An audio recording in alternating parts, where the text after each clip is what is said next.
Résultat, tu peux littéralement reprogrammer tout ce qui se passe dans ton esprit. Ton identité, tes croyances, ta façon de voir les choses, ta façon même de parler. Oui, mais je suis libre, je sais ce que je pense. Non et non. T'es juste le résultat de comment ton cerveau a interprété certaines choses qui te sont arrivées durant l'enfance. Et comprends-le bien, il y a un petit secret quand on parle d'hypnose ou de méditation. Ça ne marche pas quand... Salutations, je m'appelle Vogel, je suis hypnothérapeute et fondateur de la marque Madhammer. Aujourd'hui, je vais te parler d'un sujet que j'ai plusieurs fois évoqué sur cette chaîne, l'hypnose. Des personnalités comme Mike Tyson, Michael Jordan, Albert Einstein, David Beckham, Mohamed Ali, Adele, Sylvester Stallone, Mozart, etc., etc. ont tous utilisé entre autres de l'hypnose pour devenir la personne qu'ils sont, ou du moins la mémoire qu'on a d'eux. Mais aujourd'hui, beaucoup de personnes, quand elles entendent le mot hypnose, elles ont souvent une image d'étrangeté, un truc négatif, surtout en Amérique ou en Europe. On s'imagine directement un mec louche qui te fait un truc bizarre avec une montre, une pendule devant tes yeux, et qui essaye de prendre le contrôle de ton cerveau et te faire aboyer comme un chien, ou encore pire. Alors oui, pour certaines personnes très sensibles à ce genre de choses, ça marche. Mais ce qu'on voit là, c'est de l'hypnose de spectacle, un simple divertissement qui utilise des mécanismes naturels de notre cerveau. Sauf que derrière ce show, il existe une hypnose bien plus puissante. C'est même un de mes outils principaux que j'utilise lors de mes sessions individuelles ou en atelier. Et aujourd'hui, je vais t'expliquer ce que c'est vraiment l'hypnose et surtout ce qu'elle n'est pas. Alors, qu'est-ce que c'est l'hypnose? L'hypnose, dans un cadre thérapeutique, est tout simplement un état modifié de conscience, dans lequel ton attention est dirigée vers l'intérieur. C'est un état complètement naturel que tout le monde expérimente chaque jour sans même s'en rendre compte. Des exemples, les voici. Quand tu conduis en pensant à autre chose et qu'après 15 minutes, tu te rends compte « Waouh, je suis déjà arrivé ?» Quand tu lis un livre et que tu oublies tout le monde autour de toi. Ou encore quand tu es absorbé par une émotion forte. Dans ces moments-là, et attention, une phrase qui résume parfaitement ce que c'est l'hypnose, ton monde intérieur devient plus réel que le monde extérieur. Et c'est justement ça l'hypnose. Maintenant, il faut comprendre un truc capital. Ton cerveau fait très mal la différence entre ce qui est réel et ce que tu t'imagines. Tu as sûrement déjà repensé à une situation stressante ou imaginé une situation anxiogène. Et ton corps a réagi. Rythme cardiaque qui s'accélère, tension physique et même parfois douleur. Ou encore un exemple qui va parler à tout le monde. On s'est tous déjà imaginé une scène érotique dans notre tête. Et je sais pas si tu as remarqué, mais en espace de quelques secondes, ton corps a commencé à réagir à quelque chose qui n'existe pas, ou du moins seulement dans ta tête. Pour ton cerveau, l'imaginaire est presque aussi vrai que le réel. Et la première fois où j'ai vraiment compris ce que ça veut dire, ça m'a éclaté le cerveau.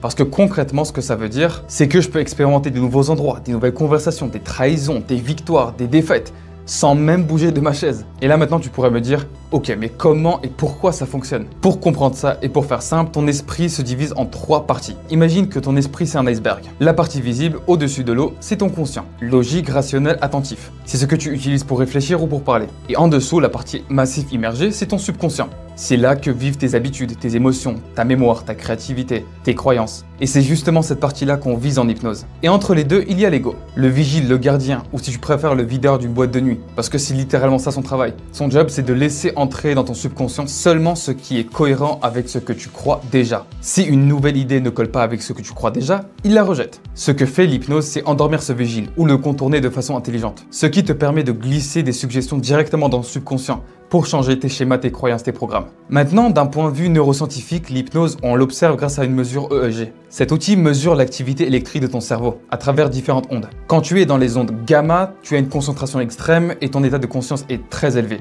Quand tes ondes sont en bêta, tu as une concentration active, état d'éveil normal. Quand tu es en alpha, tu es d'habitude calme, relaxé ou en état méditatif léger. Alors que quand tu es en θ, c'est souvent les ondes quand tu es en transe, en hypnose ou en méditation très profonde. Et pour finir, on a les ondes de delta, c'est quand tu es en sommeil profond ou inconscient. En gros, quand tu es vraiment en train de dormir. Pour ton information, là en ce moment même quand tu es en train de regarder cette vidéo, tu es à peu près entre alpha et bêta. Mais lorsqu'on entre en hypnose, l'activité cérébrale bascule souvent entre les ondes alpha et θ. Ce qui se traduit par une relaxation profonde et une ouverture aux suggestions. À noter également qu'entre ces ondes, on est souvent le plus créatif à ce moment-là. Résultat, tu peux littéralement reprogrammer tout ce qui se passe dans ton esprit. Ton identité, tes croyances, ta façon de voir les choses, ta façon même de parler. Et c'est toi qui décideras à ce moment-là de quoi tu as réellement envie d'avoir peur. Dernier point crucial, et tu l'as sûrement déjà entendu plusieurs fois parce que j'en parle souvent sur cette chaîne, ton cerveau et ton esprit a qu'un seul objectif, te faire survivre. Pas te rendre heureux, pas réaliser tes rêves, te faire survivre. Toutes tes réactions automatiques, que ce soit la peur, la procrastination, l'autosabotage, sont des mécanismes censés te protéger selon lui. Mais là tu pourrais me dire, mais c'est complètement con. Comment en procrastinant il me protège? Ça honnêtement, je vais te l'expliquer avec plaisir dans une autre vidéo, donc n'hésite absolument pas à t'abonner. Parce que c'est beaucoup moins con que ça en a l'air. Tout ça pour dire que si on veut faire un changement durable, il faut remonter à la racine. Aller chercher le premier moment où le programme de protection s'est installé.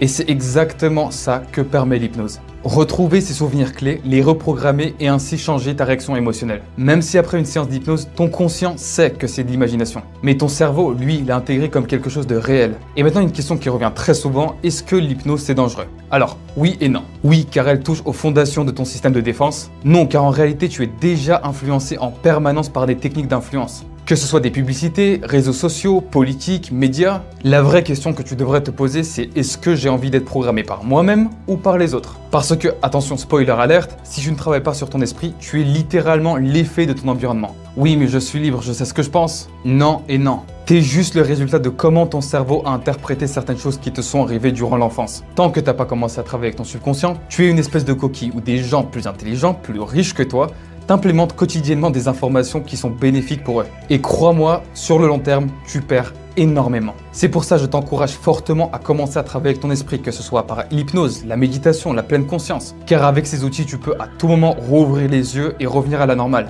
Et bien sûr, tu gardes toujours le contrôle. Et tu pourras enfin commencer à travailler pour toi et pas pour le bénéfice de quelqu'un que tu ne connais même pas. Et comprends-le bien, il y a un petit secret quand on parle d'hypnose ou de méditation. Ça ne marche pas quand t'es pas consentant. Impossible de te manipuler ou t'influencer sans ta participation active. Sinon, honnêtement, j'en connais beaucoup qui seraient très riches. Donc oui, il y a quelque chose de dangereux quand on parle d'hypnose. C'est de ne jamais l'utiliser consciemment. D'ailleurs, si depuis tout à l'heure tu m'entends parler d'hypnose et que tu n'as jamais expérimenté cet état, dans le premier lien de la description, tu trouveras les clés du Jarl. Dedans, tu vas trouver un test pour évaluer si tu es réceptif à l'hypnose ou non, une dizaine de livres que je te conseille fortement de lire et surtout, un audio d'induction à l'hypnose pour que tu puisses activer cet état n'importe où et n'importe quand. C'est un excellent moyen de commencer. Moi, personnellement, j'ai commencé comme ça. N'hésite absolument pas à m'écrire dans les commentaires ce que tu as pensé de cette vidéo et est-ce que tu as déjà expérimenté l'hypnose. Et n'oublie pas, force à travers l'adversité, clarté à travers l'illusion, inspiration à travers la folie.